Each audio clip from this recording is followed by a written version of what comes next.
Which takes us to item 6, which is a conditional use at 501 Green Street. Evening, Planning Board. It's an amendment request, excuse me, to an existing conditional use. Go ahead, Daniel. Evening, Planning Board. Chairman, the applicant today is requesting to amend the 2016 CU to allow for outdoor amplified music to a bar lounge use. Here is the bar lounge on the corner of Duval and Green. The area where there will be amplified sound is the area outlined in red. The property is zoned HRCC1. The structure is non-historic. HRCC1 allows for a bar lounge with inviting live amplified entertainment. I'm sorry, just inviting live entertainment. 501 Green Street is one of the only bars in Key West with an open air bar. I believe it's 501 Green Street as well as 224 Ubal, which have a open air bar component on the roof. The area in red here shows the alfresco bar. The area in red highlights the rooftop portion as we saw on the prior screen. This is a map of the planned speaker layouts that the applicant has provided, as well as providing landscaping around the stage, as you can see in the clouded marks on the lower right-hand corner. Also see that there are, I believe, 9 10-inch speakers and then 2 of the main speakers right on the stage. Here is a map that shows the blue parcels, which are bars in and around the applicant's parcel, and the red parcels are shown to be housing units. And I just want to go through a few of the other ones that we have, or a few of the other ones the planning board has had the pleasure to vote on. 430 Green Street had required abatement for their noise and only allowed single or 2-person acts. Bands were not allowed because of the possible noise. 512 Green Street does not allow live or any type of live music. Planning board approved that Planning board approved this in 2009 without the live music. And here's 201 Ann Street, which was approved with the same stipulations. Lastly, we have 46 Charles Street, which was approved in 2009 after the applicant held a citywide meeting regarding the proposed bar and the amplified music. And here are 3 other bars that also have an entertainment license but do not have an outdoor area to play the music. For staff analysis, staff does not view the inclusion of amplified music to increase traffic nor scale, although I do believe that it is a unique situation due to the alfresco portion that will have amplified music. As such, based on the review criteria, the planning department would seek that this be approved with the following stipulations. Although in light of the conversation that we heard earlier today by Code Young, I believe that number 4 could be struck. That's all. I have a question. Staff? Staff. Go ahead, sir. There are approximately 20 residential units within 500 yards of this location? Yes, I believe the exact is 18. Okay, thank you. Any other questions? Then, I'm sorry, Ann. Daniel, I don't know that you know this, but I think the applicant is on Zoom. How big are the speakers? We have the 9 10-inch speakers, and I'm unsure of what the main stage speakers are, but I will cede that to the applicant. I I think it's an issue for me because I'm concerned about the hurricane possibilities here on the island and big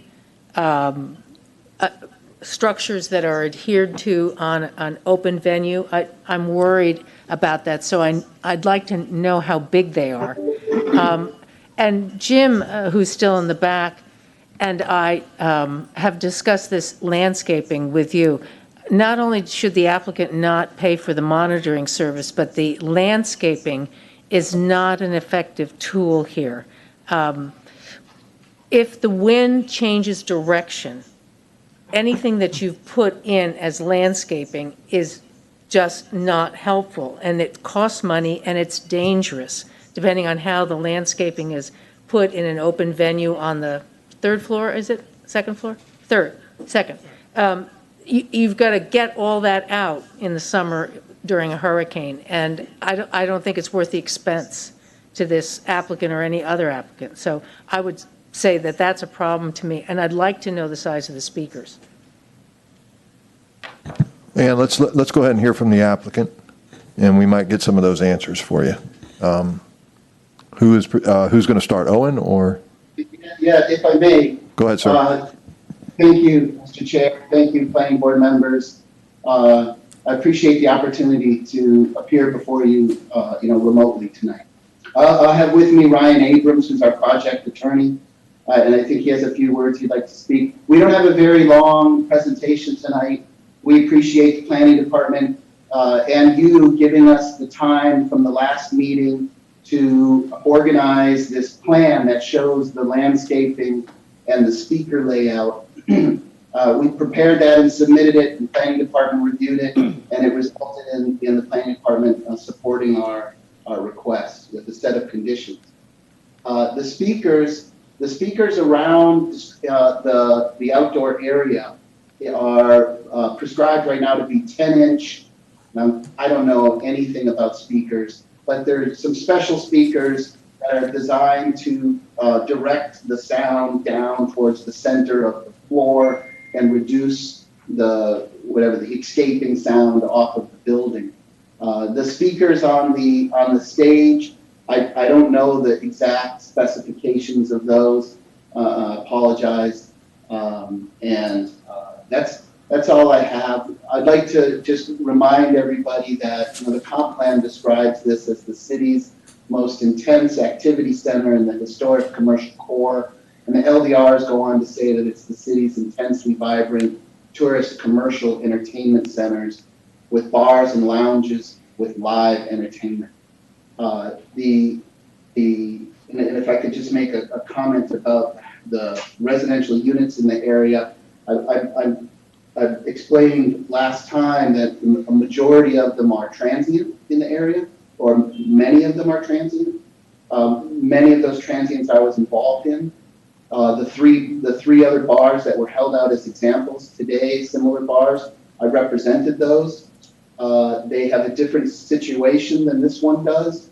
The two that are on Green Street farther down were developed at the time that Old City Hall was in the the commission chambers were in Old City Hall, and they were having repeated problems with what used to be the Citizen Building across the street. And so we were paying special attention to make sure that bars were quiet in the time that City Commission and Planning Board were in session, which interestingly enough occupy the same time frames a lot of times. The housing, the units that were in the sort of upper right corner of that radius that Mr. Sobchak had on the screen, I also represented that project. And when they were approved, I think I shared with you last time, that in their conditions, they were required to put into their condominium documents, acknowledging the fact that they were building housing in the commercial core, and that sound from bars and restaurants that is zoned for that use. And they were required to make the disclosure to sellers, and they were also required to soundproof the building in a specific effort to not negatively impact the commercial corridor.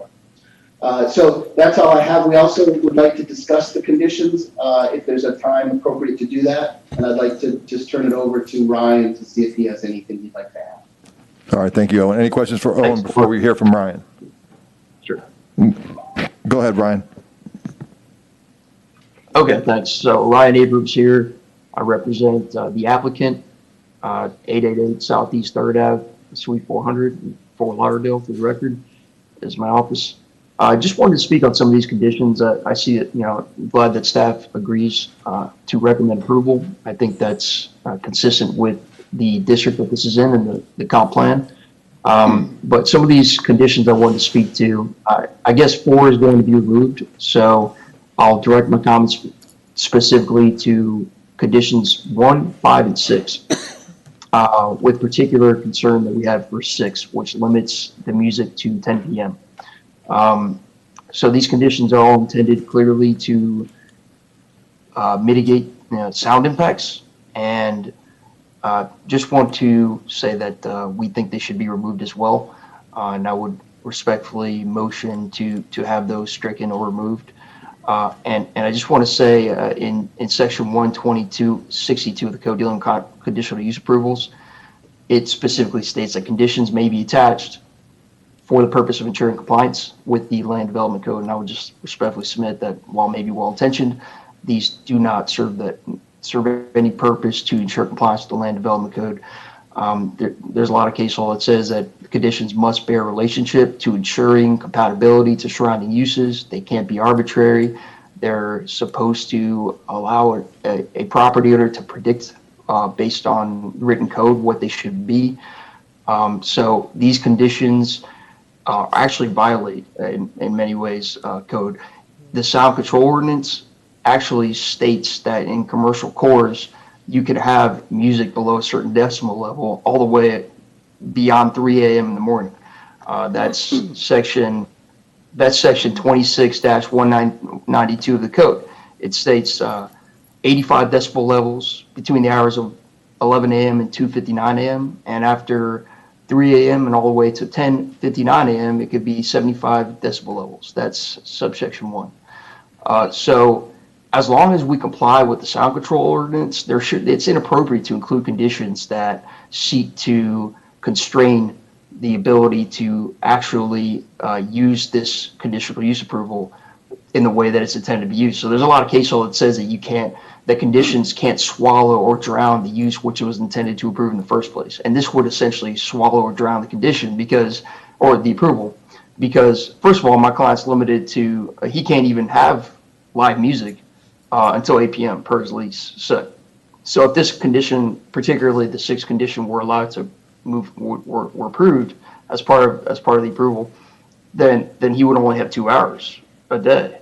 And then you look at the fact that the arbitrariness of it. I mean, this intersection Duval and Green Street is arguably like the busiest commercial center in the city. There are a number of bars on both Green Street and Duval.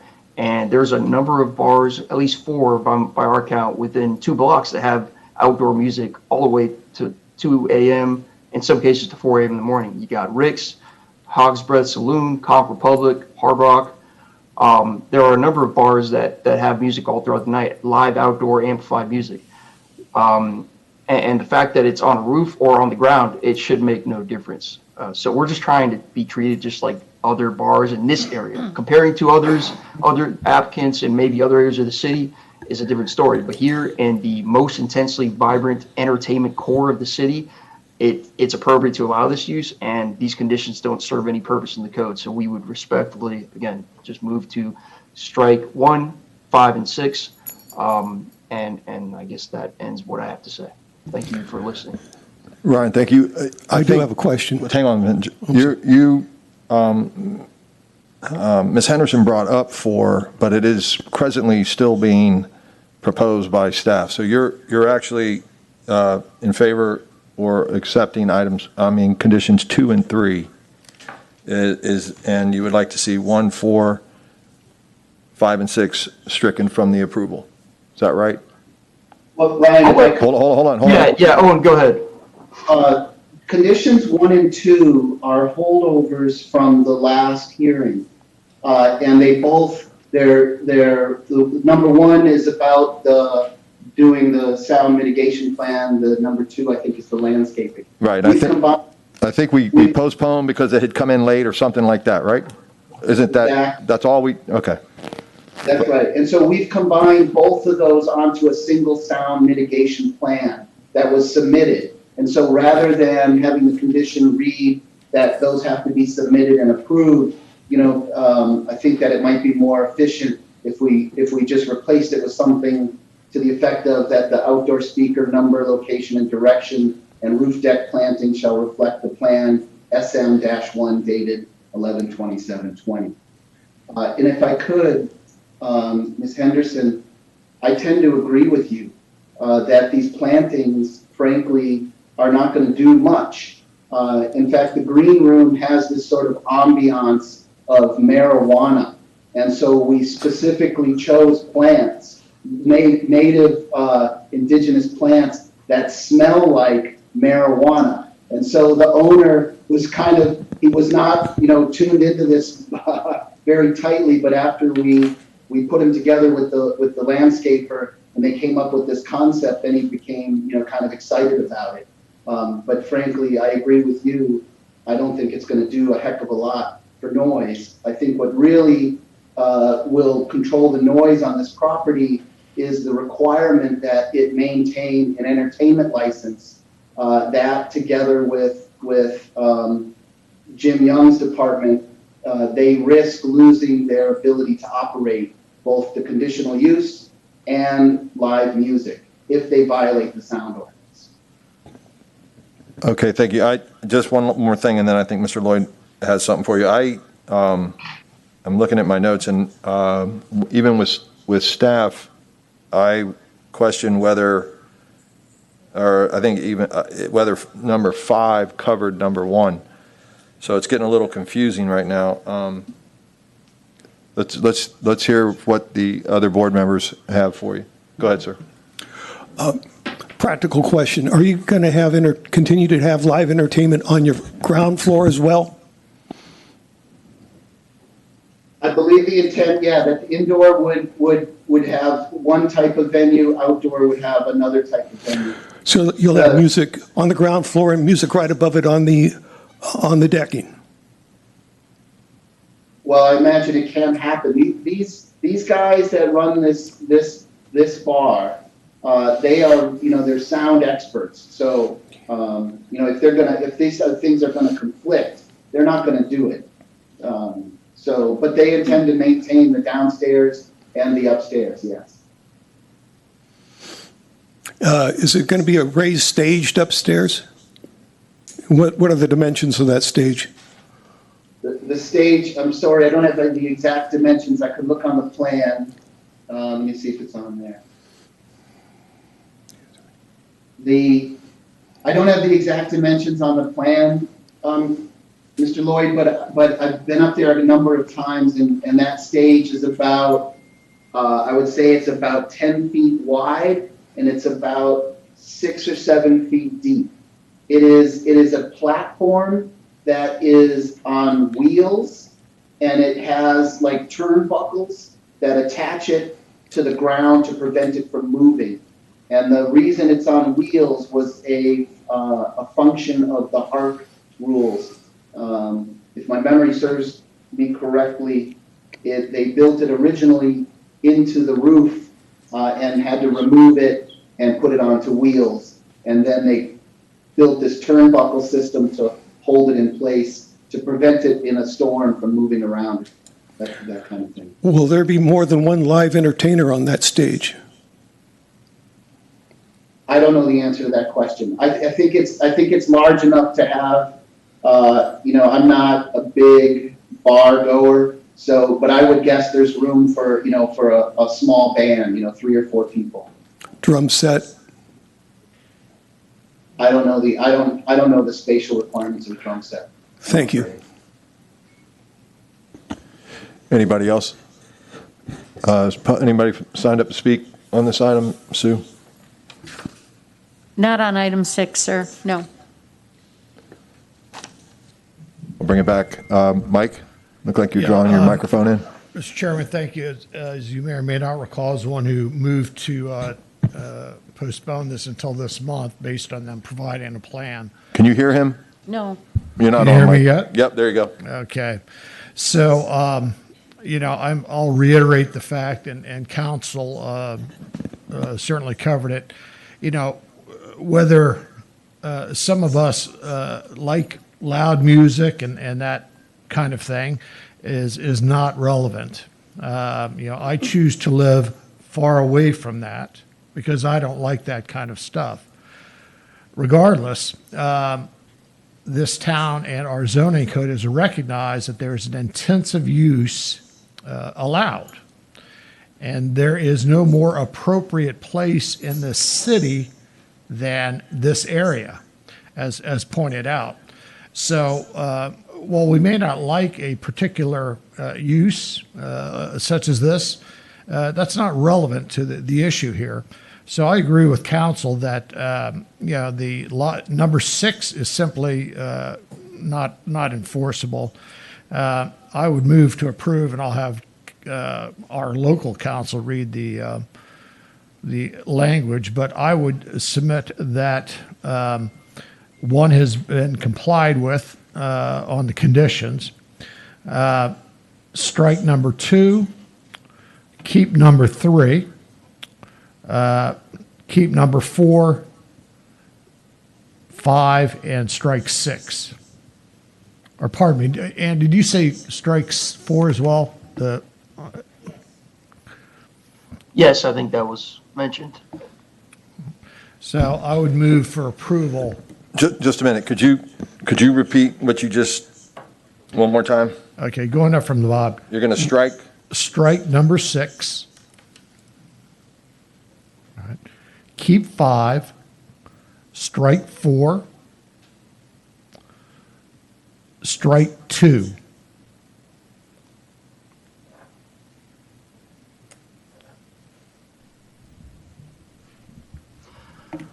I think Daniel's got his hand up, George. This is in the midst of a motion. Can Daniel add to the, Well, I think you can ask him a question after there's a second, if there is one. okay. May I just get a couple words in? Who is that? that? Okay. Oh, yes, sir. This is Ryan Adams. Go ahead. Okay, thanks. So we also asked to strike number 1, and while I understand there may be disagreements, I just want to point out the reasoning for that one in particular. Not only does it Yeah, seek a to point of control- order. I'm sorry, counsel. Hold on, we had this gentleman want to speak, and Right, I'm sorry. Yes. Yeah, So- hang on, Ryan. Yeah, there's a motion on the floor. There's a motion on the floor. Okay. we'll Sorry. get back to you, counsel. Let me get back, we'll come back to you. There's a motion on the floor to approve striking 2, 4, 6, and I believe 1. Did you say 1? Well, I said 1 had been complied with, so I don't know if we need to keep that in or not, frankly. I think it's. 1 was part of the motion. So you're recommending a motion to approve retaining 3 and 5, really, is what you're saying? Correct. Is there a second? For discussion, anybody? I'll second for discussion. Got a second for discussion to approve striking 1, 2, 4, and 6, retaining 3 and 5. Daniel? I'm sorry, Mr. Chairman, who Sorry. made the second? Mr. Lloyd? Thank you. Go ahead, Daniel. So for stipulation number 1, that a detailed plan be submitted, as Chairperson Ann pointed out, that we do not know the size of those main stage speakers. We don't know what hours that the music will be played to. There's a lot of unknowns here that a speaker plan would definitely help. And we also don't know where those speakers will be faced, if they'll be faced towards the audience, faced out towards the street, as live inviting music often is. So there's a lot of unknowns, and that's why I believe that stipulation 1 should be kept. And stipulation 6 is also another effort to kind of avoid what we saw earlier in the night. of loud, unruly, amplified sound. Thank you. Council? Thank you. With regard to one, that really, what that does is it takes discretion and decision out of the hands of this board. It's this board's decision to allow this use. That essentially creates a second, like another decision that we then have to wait for. We have to submit another plan to them, and then the discretion is in their hands to approve it. Again, the point of the sound control ordinance is already taken into account. We are going to comply with the sound control ordinance. The speaker direction, the number of speakers, all of those things are not relevant. The volume is relevant, and we intend to comply with the code as written. And so 1, 6, 5, all the ones that were subject to our motion, those we think should be stricken. They don't serve a purpose written in code. And again, my client's entitled to fair play. Any property owner in the city is entitled to fair play. They're entitled to be able to predict an approval based on how the code is written. And these conditions, and respectfully, I mean, well-intentioned as they are, they were just arbitrary. And so that's why we're seeking that they be stricken.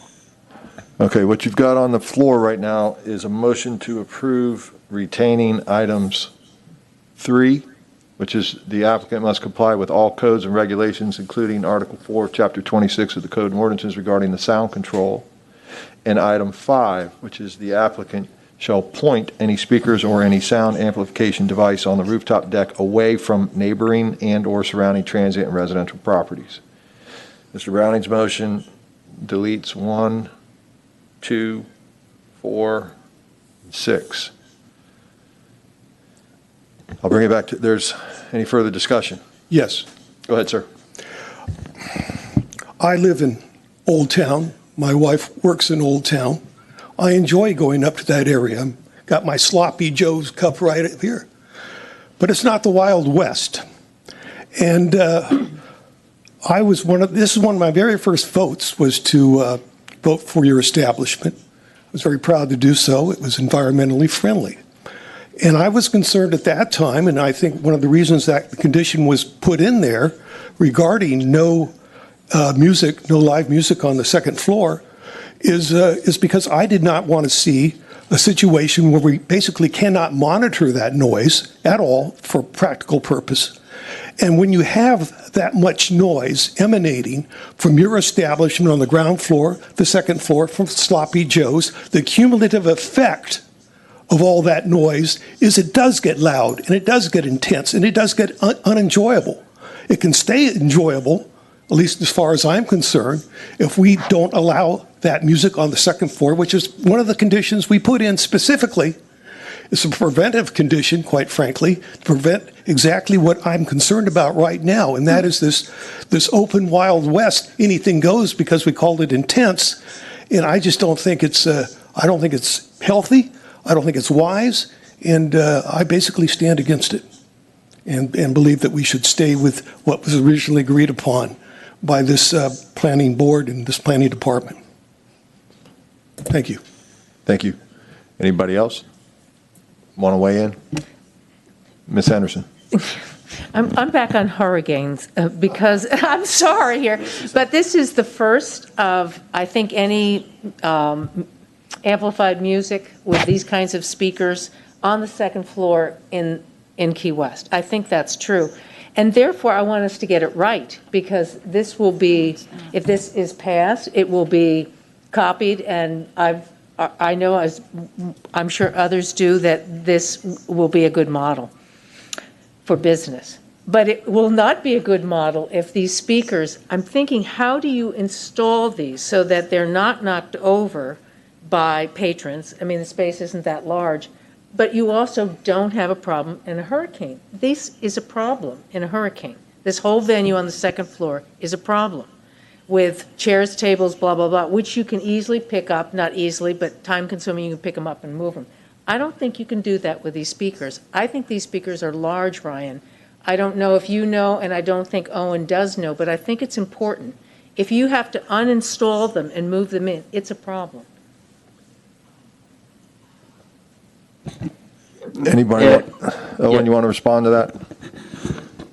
I'd like to respond. Go ahead, sir. Yes, I think that property owners deserve a certain amount of discretion to like address contingencies like a hurricane showing up. You kind of have to just leave it to, sometimes not everything is addressed by code, okay? There's nothing in the code that says that the speaker that a property owner has to be a certain size. Again, there's a sound control ordinance. That's what we intend to comply with. That's all we're required to comply with. There's also the public good. Thank you. There's Yeah, and Ms. Henderson, the plan calls out these 10-inch Eon, don't know what that means, speakers. It also calls out where they'll be installed, which is they're attached to the building under the eaves. And the plan goes on to say, and I don't know if Daniel had a chance to see this, that they're angled downward pointing towards the bar, and that any speakers facing away from the bar are angled downwards toward the center of the floor. It's only the speakers on the stage that Right. that I don't know what those, what the size of those are. And I looked at that pretty carefully, and I agree with you. I think the stage speakers are the issue, and we don't have that information. Mr. Chair, Who's that? Mr. Gillerin, go ahead, sir. I wasn't sure there was a motion and There there was a is. second for discussion, so are There we is. calling a vote or we're not calling a vote on that? I'm allowing the discussion to take place. Okay. Yeah. Conditions of approval, I would agree with dropping 2 and 4 at this point. Is that a friendly amendment to the existing motion? You would like to keep 1, 3, 5, and 6. Correct. Will you accept that?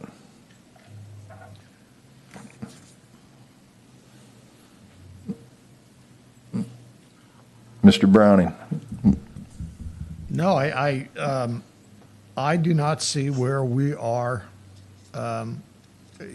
The applicant, as we discussed last meeting, is required to, put on a prima facie case that they are entitled to a special exception. And I think this applicant has done that. And none of these conditions really go to the use sought by the applicant. The sound ordinance is the sound ordinance. If they don't comply, there are mechanisms, albeit they may not be as effective as we would like, but that's the remedy. All right. I applaud Ann's thought about speakers. I would certainly hope that any reasonable business person who has invested significant dollars into a sound system would be smart enough to take that stuff in during a hurricane. Regulating whether people taking chairs and furniture and speakers, that's not really our, concern. I mean, it's concerning. Yeah, if somebody is stupid enough to leave his speakers out there, I'm concerned with that. But I don't know that we can foresee all these kind of things. So, the fact that I don't like loud music doesn't mean that they can't do this. We have a code of ordinances that has been passed that allows people to engage in this kind of activity. And, I think council has made a very good point. We cannot we have to rebut what they have established. I don't think we have. Well, your point is well taken, but I think what's important to remember is that there is an existing conditional use that specifically stipulates no amplified outdoor music. So this party is coming back and saying, now I want amplified outdoor music, and amend that conditional use. We've seen another item like that tonight. So really, that's the only thing that we should really be discussing, is whether you want to amend it or not. Last at the last meeting, I think I took issue with why the request from the planning department was submitted late. To me, item 1 says, submit a plan, number of speakers. It doesn't go any further than that. It just says, submit a plan and the location of the speakers and the direction they face. It doesn't say, it's just very vague. Just submit a plan. So there it is. There's your plan. That's why I was trying to understand why there was so much hesitation, because is feedback coming from me? I'm sorry. Apologize. Anyway, there is a motion on the floor right now by Mr. Browning to approve with striking item conditions 1, 2, 4, and 6, keeping conditions 3 and 5. Friendly amendment, it was seconded by Mr. Lloyd for discussion, and a friendly amendment by Mr. Gillerin to keep, to add 1 and 6 back in was not acceptable to Mr. Browning. That's where we're at right now, folks. Katie, yes, ma'am. You gonna help me out? I'm somewhat responding to planning board comments, and to the attorney's comments. I don't believe that condition 6 is above and beyond, or I'm not sure the legal terminology, but I don't believe that it is disassociated with the conditional use that's at that we're discussing. This is a conditional use for bar lounge, and there was a previous condition to restrict outdoor amplified music. I don't believe that condition 6, the intent would be to supersede existing nuisance sound ordinances solely to provide some sort of mitigation, as is contemplated in my interpretation of the conditional use approval and review criteria in the code 122-62C3 that discusses proper use of mitigative techniques. Is 10 p.m. the exact right hour to suggest that outdoor bands that are amplified be end? I guess I think that decision clearly is yours, but I don't think that the condition in my interpretation conflicts with the code. Do you have more to add, if that's okay?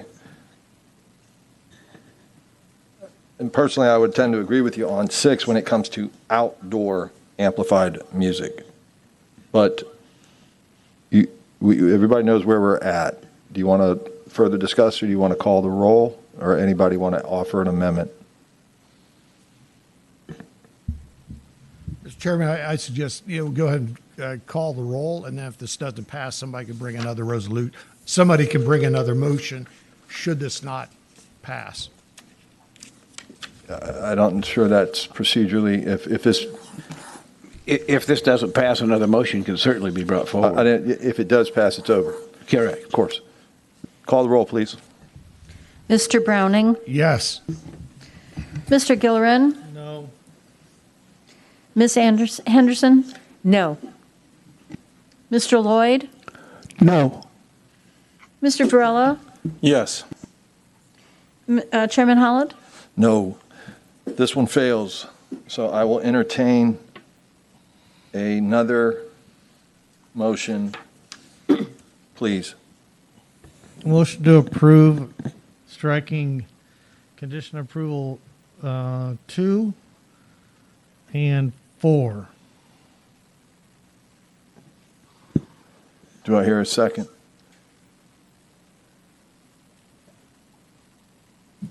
For discussion. Is there a way that if we're gonna, I'm sorry, if you guys are at Excuse the me, board, I'm sorry. there's a motion. No. There's a motion on the floor. Okay. So just I'll go ahead and second it for discussion. To Is it continue. Mr. Browning? Okay, so we've got a second by Mr. Browning to continue discussion. And this is a motion to approve with conditions 1, 3, 5, and 6, correct, Jim? Mr. Chair, could we have a moment to discuss the You sure can, conditions absolutely. together? Thank you. Go ahead. Ryan, Yes. One of the issues that we have about condition number 1 is that we just did a conditional use that delegated the discretionary authority of the planning board to staff. And that was specifically about whether or not a house complied with the FEMA flood heights. We, as the planners on the project, could not understand how staff was coming to the conclusion that this house did not comply. The planning board passed a condition that said we needed to satisfy the planning department that the plan complied with the flood guidelines. We worked for almost 2 months with staff, primarily the staff at Key West that is in charge of flood, until we could not come to a conclusion why we didn't comply until we found that staff was implementing a set of ghost codes that had not been reviewed by the planning board, codes that had not been approved by the commission. When that came to light, then those codes that staff were using to evaluate our plans at the discretion, where the planning board's discretion had been delegated to staff. Once we found that these staff were using codes that had never been adopted, then our plan was finally approved more than 2 months after the planning board hearing. And what we found was that it was perfectly approvable at planning board. So we're very reluctant to get into that scenario again. I don't believe that this one has a set of ghost codes that anyone is trying to implement, but I would prefer that our plan be evaluated by the planning board and approved as is. Otherwise, we have no guarantee that we will ever get an approval, and there's no criteria under which staff has to make a decision. So it leaves us in a very, very tenuous position.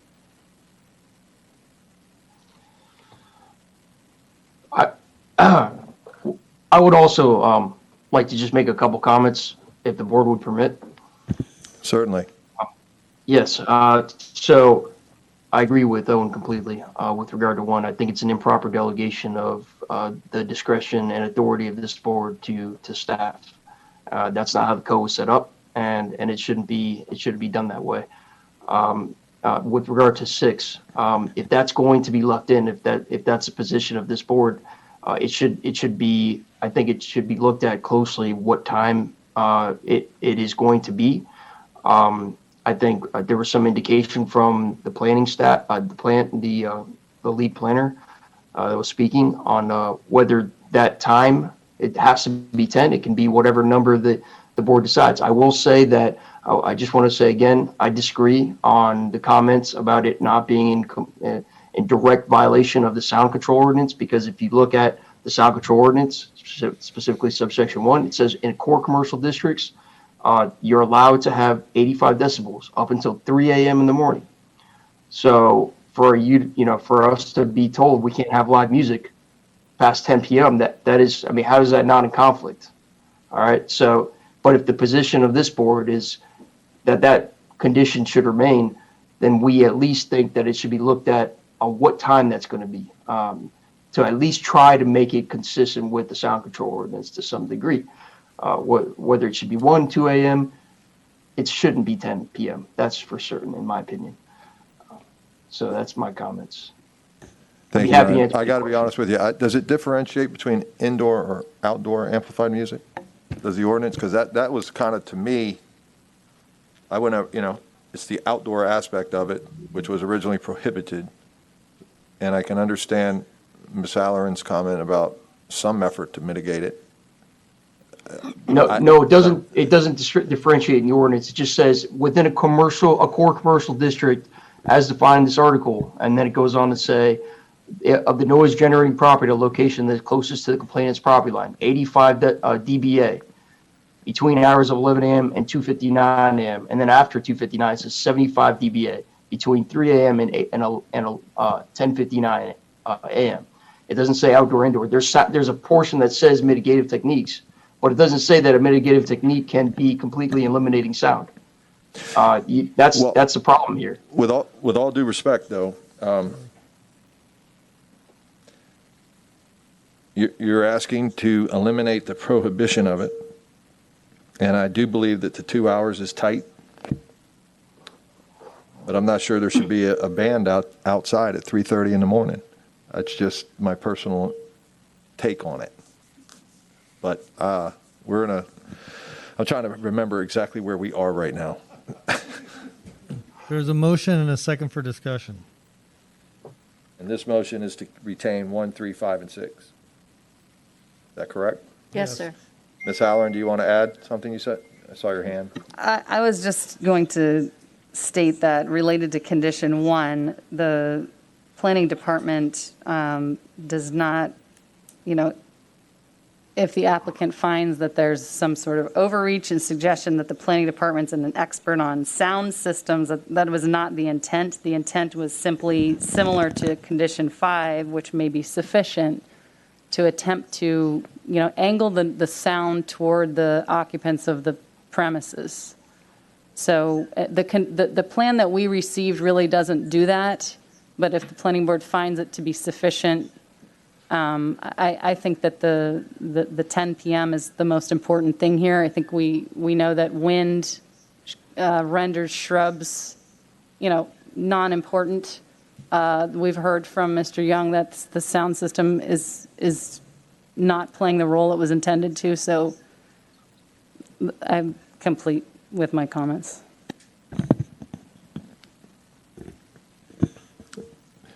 There is a motion to approve in a second, striking conditions 2 and 4. Mr. Gillen, do you want to consider striking number 1 and allowing 5 to cover that? I think that's kind of what. Based upon what the planning director just said, yes. Okay. Is the second agreeable to that for Yes. discussion? Okay, so now we are at a motion to approve retaining 3, 5, and 6 of the conditions. Any further discussion? Call the roll, please. Mr. Browning? Reluctantly, yes. Mr. Gillerin?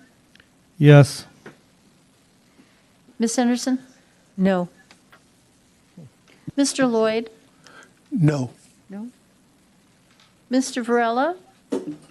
Yes. Chairman Holland? Yes, motion passes. Thank you. Good luck, fellas. All right, moving right along. Item 7,